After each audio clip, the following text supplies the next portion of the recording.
На 9 дена пред референдумот не стигнува караницата меѓу власта и опозицијата околу уставните измени што ќе следат доколку тој биде успешен. Од ВМРО ДПМН упорно обвинуваат дека измените се веќе подготвени и тоа од грчката страна, додека од владата негираат, истовремено обвинувајќи дека опозицијата ги бомбардира со лаги за да не им дозвола да се фокусираат на референдумот. Тврда дека работата на измените ќе почне по граѓанското изјаснување.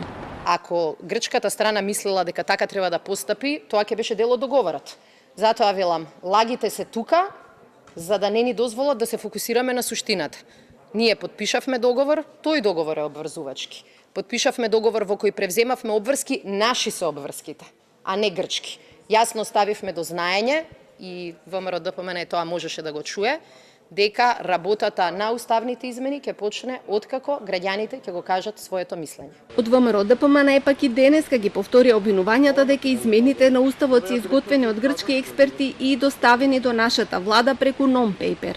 Немаше ниту промена на устав, сега нема non-paper. Се е тоа во главите на ВМРО-вците. Се додека се води лажна и манипулативна кампања без да се дадат конкретни факти за тоа што е се прифатено и како ќе изгледа државата со последиците од овој договор, пред искрено да се признае за што се врши притисок, подкуп и секакви закани заради гласачкото право на народот, власта ги крие штетните и како самите велат, и премиерот тоа го посочи, непријатните измени на државата кои што ќе влијаат врз резултатот од референдумот. Стоилковски негира дека излегувањето на 20 пратеници во јавно со став дека нема да ги гласаат уставните измени е всушност тактика со која партиското раководство јавно не повикува на бојкот, но затоа тоа го прават останатите. Тврди дека тоа е всушност потврда на ставот на председателот Мицкоски кој повика секој да постапи по свое убедување. Во тој контекст вели Стоилковски и ставот на членот на извршниот комитет Костадин Богданов, кој во интервју рече дека дел од членовите на ВМРО ДПМН размислуваат да го поддржат договорот.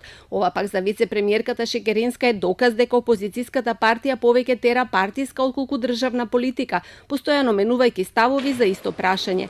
Изјавите на пратениците на ВМРО ДПМН е дека нема да гласаат за уставните измени следат веднаш откако партискиот претседател во телевизиска дебата изјави дека ако референдумот биде успешен, ВМРО ДПМН тоа ќе го почитува.